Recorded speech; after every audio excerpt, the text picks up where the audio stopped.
Hello, and welcome to another episode of The End of the Search. This one I call it, Let's Talk About Judgment. And it's because a question somebody asked says, "Hi Nick, if you allow me, I wanted to ask you about judgment. All the teachers or masters decided that we must stop judging and remain as being, as observers. However, isn't it judgment nothing more than a thought and therefore inevitable? Because we all have preference and thoughts, and it seems impossible to stop thinking and or judging. I mean, when you see something, for example, an obese person, well, it is impossible to stop seeing an obese person, isn't it? Isn't it judgment part of the dream? I mean, instead of trying to stop judging, shouldn't we, as you rightly say, be aware of what we are and that it is just a dream and that we are safe in bed? Thank you as always for your contribution to cleaning up our doubts and discovering our true nature. Big hug." Yeah. The thing about judgment is that what is meant here by judgment is condemnation. You see?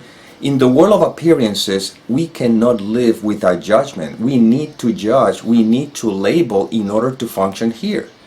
If I ask you to give me the mobile phone that is sitting on a table, the first judgment is calling this a mobile phone. And then the second judgment is calling that a table. Well, if I want you to give me the mobile phone that is sitting on the table, I have to make the judgment. Can you give me the mobile phone that is on the table? These are judgments, okay? And that's fine. This is part of the functionality of this experience. What we're talking about judgment here is the emotional content that is behind the interpretations that the mind makes of everything because we have forgotten who we are. Let me give you another example. Let's say you're driving and you're going to work, and then all of a sudden, and you're late, okay? Or maybe right on time, right? And then a red light stops, and that's gonna delay you. That is just what happens, and judgment would suggest to see there's a red light, so the judgment is that is a red light.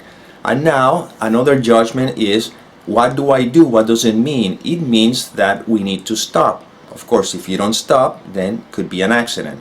So see, these are judgments, and that's fine. But when you believe you're a separate entity, when you believe you're a person, now you begin to take the details of the dream as important and as real. And of course, you believe you're a person, that's a judgment, leads to believing that the world may be something separate from you. And then you have the thought that says, I go to work because work is my source of income and I need the source of income to survive.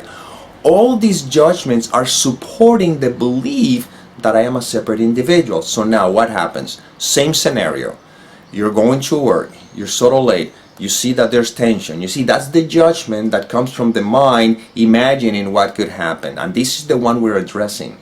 So then, stoplight. In that moment, you see, instead of seeing that it's just a red light that suggests to stop, now the mind colors that up with, what does it mean? Oh my God, I'm gonna go late to work. If I go late to work, I can get fired. And then because of that, I find myself anxious. And I'm trying to honk the horn even to tell the guy in front of me before he goes to red, go faster so you can go through the green light and then I can go right behind you. You see, all that judgment is what we're addressing here. You see, not the judgment of functionality. It's the fact that, yes, okay, the red light stops, and if I know who I am, then I also know beyond the shadow of doubt that everything is happening, and if I'm supposed to go to work, I'll go to work, and if I'm supposed to be late, I'll be late.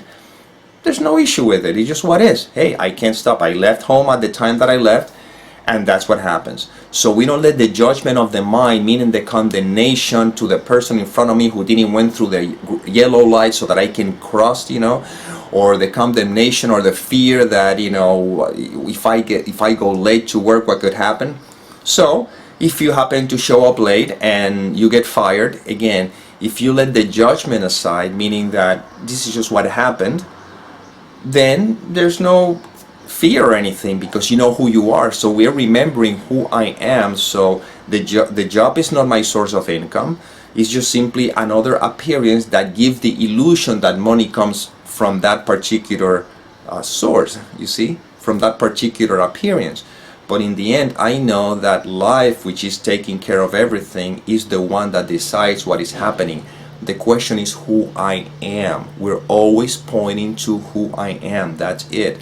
So once again, within the world of illusion, yes, if you see somebody who seems to be obese, well, that's a description you're giving to an image, but there's no emotional content like, oh my God, look at that person, how can I allow him to be that way or something. You see, there's none of that. That's the judgment that we're talking about that is out of the picture once you know that you are. Because when you know that you are, you see that that body that you seem to see that may look obese is just basically the same energy.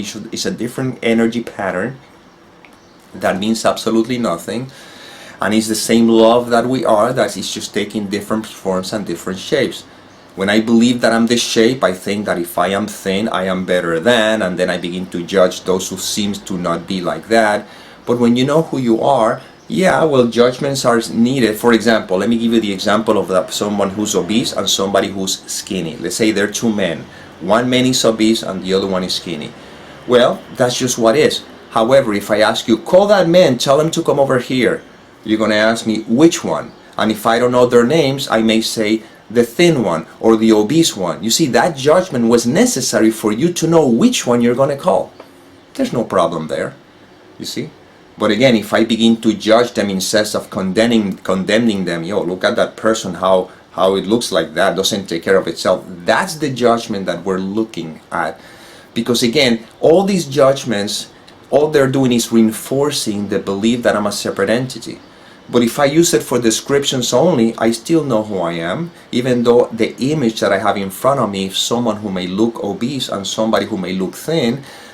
I know who I am, and I know what that life simply is. It just so happens that in the world of appearances, we need those labels in order for us to function here. So, yes, judgments are thoughts, like everything else, but they don't have an emotional charge, you see. The emotional charge only happens when the thought I individual has not been investigated. Fear, worry, concern, all that emotional charge are meaning we're projecting onto the world of appearances because it keeps reinforcing the belief that I'm a separate person. So basically that's what it is. So yes, judgments are very necessary to function here, but the emotional content is the one that is related to the belief that I'm a separate entity. So let's always go back to the basics. Who are you? You see, if you don't identify with any thoughts, you simply are, and that's what we're pointing to always. And well, this is the inspiration that came through this instrument. I hope it served. And as always, may peace permeate the mind so that love can be extended.